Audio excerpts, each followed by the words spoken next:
श्रीमद् भागवत महापुराण दशम स्कंध अध्याय 54 शिशुपाल के साथी राजाओं की और रुक्मी की हार तथा श्री कृष्ण रुक्मिणी विवाह।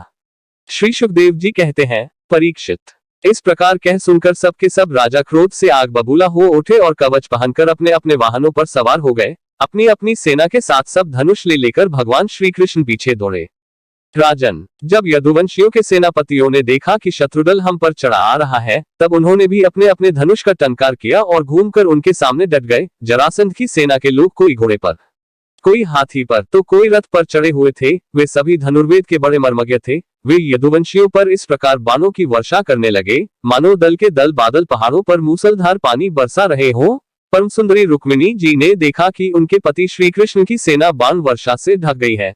तब उन्होंने लज्जा के साथ भयभीत नेत्रों से भगवान श्री कृष्ण के मुख की ओर देखा। भगवान ने हंसकर कहा, सुंदरी, डरो मत, तुम्हारी सेना अभी तुम्हारे शत्रुओं की सेना को नष्ट किए डालती है। इधर गद और संकर्षण आदि यदुवंशी वीर अपने शत्रुओं का पराक्रम और अधिक न सह सके। वे अपने बाणों से शत्रुओं के हाथी, घोड़े तथा रथों को छिन्न भिन्न करने लगे। उनके बाणों से रथ, घोड़े और हाथियों पर बैठे विपक्षी वीरों के कुंडल, किरीट और पगड़ियों से सुशोभित करोड़ों सिर, खग, गदा और धनुष युक्त हाथ, पहुंचे, जांघें और पैर कट कट कर पृथ्वी पर गिरने लगे। इसी प्रकार घोड़े, खच्चर, हाथी, ऊंट, गधे और मनुष्यों के सिर भी कट कट कर रणभूमि में लौटने लगे। अंत में विजय की सच्ची आकांक्षा वाले यदुवंशियों ने शत्रुओं की सेना तहस नहस कर डाली। जरासंध आदि सभी राजा युद्ध से पीठ दिखाकर भाग खड़े हुए। उधर शिशुपाल अपनी भावी पत्नी के छिन जाने के कारण मरणासन सा हो रहा था। न तो उसके हृदय में उत्साह रह गया था और न तो शरीर पर कांति। उसका मुंह सूख रहा था। उसके पास जाकर जरासंध कहने लगा, शिशुपाल जी, आप तो एक श्रेष्ठ पुरुष हैं, यह उदासी छोड़ दीजिए, क्योंकि राजन, कोई भी बात सर्वदा अपने मन के अनुकूल ही हो या प्रतिकूल, इस संबंध में कुछ स्थिरता किसी भी प्राणी के जीवन में नहीं देखी जाती। जैसे कठपुतली बाजीगर की इच्छा के अनुसार नाचती है, वैसे ही यह जीव भी भगवद इच्छा के अधीन रहकर सुख और दैख के संबंध में यथाशक्ति चेष्टा करता रहता है। देखिए, श्री कृष्ण ने मुझे 23 अक्षौहिणी सेनाओं के साथ 17 बार हरा दिया। मैंने केवल एक बार 18वीं बार उन पर विजय प्राप्त की। फिर भी इस बात को लेकर मैं न तो कभी शोक करता हूँ और न तो कभी हर्ष, क्योंकि मैं जानता हूँ कि प्रारब्ध के अनुसार काल भगवान ही इस चराचर जगत को झकझोरते रहते हैं। इसमें संदेह नहीं कि हम लोग बड़े बड़े वीर सेनापतियों के भी नायक हैं। फिर भी इस समय श्री कृष्ण के द्वारा सुरक्षित यदुवंशियों की थोड़ी सी सेना ने हमें हरा दिया है। इस बार हमारे शत्रुओं की ही जीत हुई, क्योंकि काल उन्हीं के अनुकूल था। जब काल हमारे दाहिने होगा, तब हम भी उन्हें जीत लेंगे। परीक्षित, जब मित्रों ने इस प्रकार समझाया, तब चेदिराज शिशुपाल अपने अनुयायियों के साथ अपनी राजधानी को लौट गया और उसके मित्र राजा भी, जो मरने से बचे थे, अपने अपने नगरों को चले गए। रुक्मिणी जी का बड़ा भाई रुक्मी भगवान श्री कृष्ण से बहुत द्वेष रखता था। उसको यह बात बिल्कुल सहन न हुई कि मेरी बहन को श्री कृष्ण हर ले जाएं और राक्षस रीति से बलपूर्वक उसके साथ विवाह करें। रुक्मी बलि तो था ही, उसने एक अक्षौहिणी सेना साथ ले ली और श्री कृष्ण का पीछा किया। महाबहु रुक्मी क्रोध के मारे जल रहा था। उसने कवच पहनकर और धनुष धारण करके समस्त नरपतियों के सामने यह प्रतिज्ञा की, मैं आप लोगों के बीच में यह शपथ करता हूँ कि यदि मैं युद्ध में श्री कृष्ण को न मार सका और अपनी बहन रुक्मिणी को न लौटा सका तो अपनी राजधानी कुंदिनपुर में प्रवेश नहीं करूंगा। परीक्षित, यह कहकर वह रथ पर सवार हो गया और सारथी से बोला, जहां कृष्ण हो वहां शीघ्र से शीघ्र मेरा रथ ले चलो। आज मेरा उसी के साथ युद्ध होगा। आज मैं अपने तीखे बाणों से उस खोटी बुद्धि वाले के बल वीर्य का घमंड चूर चूर कर दूंगा। देखो तो उसका साहस, वह हमारी बहन को बलपूर्वक हर ले गया है। परीक्षित, रुक्मी की बुद्धि बिगड़ गई थी। वह भगवान के तेज प्रभाव को बिल्कुल नहीं जानता था। इसी से इस प्रकार बहक बहक कर बातें करता हुआ वह एक ही रथ से श्री कृष्ण के पास पहुंचकर ललकारने लगा, खड़ा रह, खड़ा रह। उसने अपने धनुष को बलपूर्वक खींचकर भगवान श्री कृष्ण को 3 बाण मारे और कहा, एक क्षण मेरे सामने ठहर। यदुवंशियों के कुल कलंक, जैसे कौवा होम की सामग्री चुराकर उड़ जाए, वैसे ही तू मेरी बहन को चुराकर कहाँ भागा जा रहा है। अरे मन, तू बड़ा मायावी और कपट युद्ध में कुशल है। आज मैं तेरा सारा गर्व खर्व किए डालता हूँ। देख, जब तक मेरे बाण तुझे धरती पर सुला नहीं देते, उसके पहले ही इस बच्ची को छोड़कर भाग जा। रुक्मी की बात सुनकर भगवान श्री कृष्ण मुस्कुराने लगे। उन्होंने उसका धनुष काट डाला और उस पर 6 बाण छोड़े। साथ ही भगवान श्री कृष्ण ने 8 बाण उसके 4 घोड़ों पर और 2 सारथी पर छोड़े और 3 बाणों से उसके रथ की ध्वजा को काट डाला। तब रुक्मी ने दूसरा धनुष उठाया और भगवान श्री कृष्ण को 5 बाण मारे। उन बाणों के लगने पर उन्होंने उसका वह धनुष भी काट डाला। रुक्मी ने इसके बाद एक और धनुष लिया। परंतु हाथ में लेते ही लेते अविनाशी अच्युत ने उसे भी काट डाला। इस प्रकार रुक्मी ने परिघ, पटिश, शूल, ढाल, तलवार, शक्ति और तोमर जितने अस्त्र शस्त्र उठाए, उन सभी को भगवान ने प्रहार करने के पहले ही काट डाला। अब रुक्मी क्रोधवश हाथ में तलवार लेकर भगवान श्री कृष्ण को मार डालने की इच्छा से रथ से कूद पड़ा और इस प्रकार उनकी ओर झपटा जैसे पतंगा आग की ओर लपकता है। जब भगवान ने देखा कि रुक्मी मुझ पर चोट करना चाहता है, तब उन्होंने अपने बाणों से उसकी ढाल तलवार को तिल तिल करके काट दिया और उसको मार डालने के लिए हाथ में तीखी तलवार निकाल ली। जब रुक्मिणी जी ने देखा कि ये तो हमारे भाई को अब मार ही डालना चाहते हैं, तब वे भय विह्वल हो गईं और अपने प्रियतम पति भगवान श्री कृष्ण के चरणों पर गिरकर करुण स्वर में बोली, देवताओं के भी आराध्य देव, जगत पते, आप योगेश्वर हैं, आपके स्वरूप और इच्छाओं को कोई जान नहीं सकता। आप परम बलवान हैं, परंतु कल्याण स्वरूप भी तो हैं। प्रभु, मेरे भैया को मारना आपके योग्य काम नहीं है। श्री सुखदेव जी कहते हैं, रुक्मिणी जी का एक एक अंग भय के मारे थर थर कांप रहा था। शोक की प्रबलता से मुंह सूख गया था, गला रूंध गया था, आतुरतावश सोने का हार गले से गिर पड़ा था और इसी अवस्था में वे भगवान के चरण कमल पकड़े हुए थी। परम दयालु भगवान उन्हें भयभीत देखकर करुणा से द्रवित हो गए। उन्होंने रुक्मी को मार डालने का विचार छोड़ दिया, फिर भी रुक्मी उनके अनिष्ट की चेष्टा से विमुख न हुआ। तब भगवान श्री कृष्ण ने उसको उसी के दुपट्टे से बांध दिया और उसकी दाढ़ी, मूंछ तथा केश कई जगह से मुंडकर कर उसे कुरूप बना दिया। तब तक यदुवंशी वीरों ने शत्रु की अद्भुत सेना को तहस नहस कर डाला।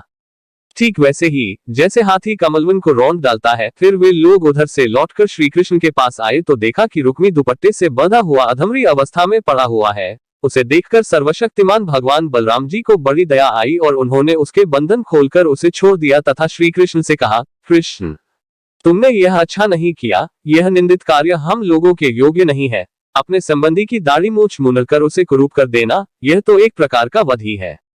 इसके बाद बलराम जी ने रुक्मिणी को संबोधन करके कहा, साध्वी, तुम्हारे भाई का रूप विकृत कर दिया गया है। यह सोचकर हम लोगों को बुरा न मानना, क्योंकि जीव को सुखदायक देने वाला कोई दूसरा नहीं है, उसे तो अपने ही कर्म का फल भोगना पड़ता है। अब श्री कृष्ण से बोले, कृष्ण, यदि अपना सगा संबंधी वध करने योग्य अपराध करे तो भी अपने संबंधियों के द्वारा उसका मारा जाना उचित नहीं है, उसे छोड़ देना चाहिए। वो तो अपने अपराध से ही मर चुका है, मरे हुए को फिर क्या मारना। उद्धरण। फिर रुक्मिणी जी से बोले, साध्वी, ब्रह्मा जी ने क्षत्रियों का धर्म ही ऐसा बना दिया है कि सगा भाई भी अपने भाई को मार डालता है, इसलिए यह क्षात्र धर्म अत्यंत घोर है। इसके बाद श्री कृष्ण से बोले, भाई कृष्ण, यह ठीक है कि जो लोग धन के नशे में अंधे हो रहे हैं और अभिमानी हैं, वे राज्य, पृथ्वी, पैसा, स्त्री, मान, तेज अथवा किसी और कारण से अपने बंधुओं का ही तिरस्कार कर दिया करते हैं।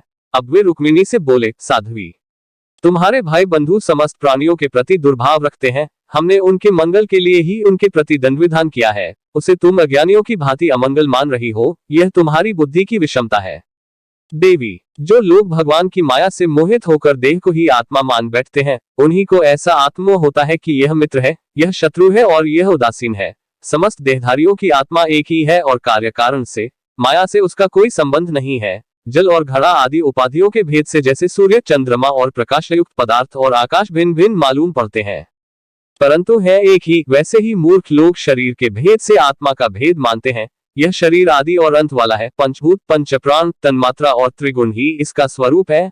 आत्मा में उसके अज्ञान से ही इसकी कल्पना हुई है और वह कल्पित शरीर ही, जो उसे मैं समझता है, उसको जन्म मृत्यु के चक्कर में ले जाता है। साध्वी, नेत्र और रूप दोनों ही सूर्य के द्वारा प्रकाशित होते हैं, सूर्य ही उनका कारण है, इसलिए सूर्य के साथ नेत्र और रूप का न तो कभी वियोग होता है और न संयोग। इसी प्रकार समस्त संसार की सत्ता आत्मसत्ता के कारण जान पड़ती है। समस्त संसार का प्रकाशक आत्मा ही है, फिर आत्मा के साथ दूसरे असत पदार्थों का संयोग या वियोग हो ही कैसे सकता है। जन्म लेना, रहना, बढ़ना, बदलना, घटना और मरना, ये सारे विकार शरीर के ही होते हैं, आत्मा के नहीं। जैसे कृष्ण पक्ष में कलाओं का ही क्षय होता है, चंद्रमा का नहीं, परंतु अमावस्या के दिन व्यवहार में लोग चंद्रमा का ही क्षय हुआ कहते सुनते हैं, वैसे ही जन्म, मृत्यु आदि सारे विकार शरीर के ही होते हैं, परंतु लोग उसे भ्रमवश अपने आत्मा का मान लेते हैं। जैसे सोया हुआ पुरुष किसी पदार्थ के न होने पर भी स्वप्न में भोगता, भोग्य और भोगरूप फलों का अनुभव करता है, उसी प्रकार अज्ञानी लोग झूठ मूठ संसार चक्र का अनुभव करते हैं। इसलिए साध्वी, अज्ञान के कारण होने वाले इस शोक को त्याग दो। यह शोक अंतःकरण को मुरझा देता है, मोहित कर देता है, इसलिए इसे छोड़कर तुम अपने स्वरूप में स्थित हो जाओ।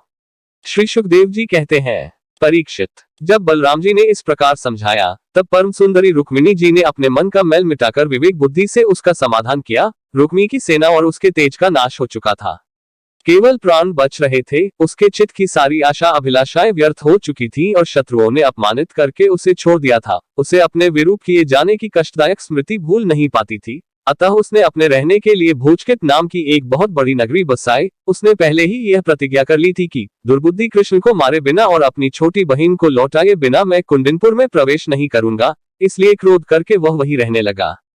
परीक्षित, भगवान श्री कृष्ण ने इस प्रकार सब राजाओं को जीत लिया और विदर्भ राजकुमारी रुक्मिणी जी को द्वारका में लाकर उनका विधिपूर्वक पाणिग्रहण किया। हे राजन, उस समय द्वारकापुरी के घर घर बड़ा ही उत्सव मनाया जाने लगा। क्यों ना हो, वहां के सभी लोगों का यदुपति श्री कृष्ण के प्रति अनन्य प्रेम जो था।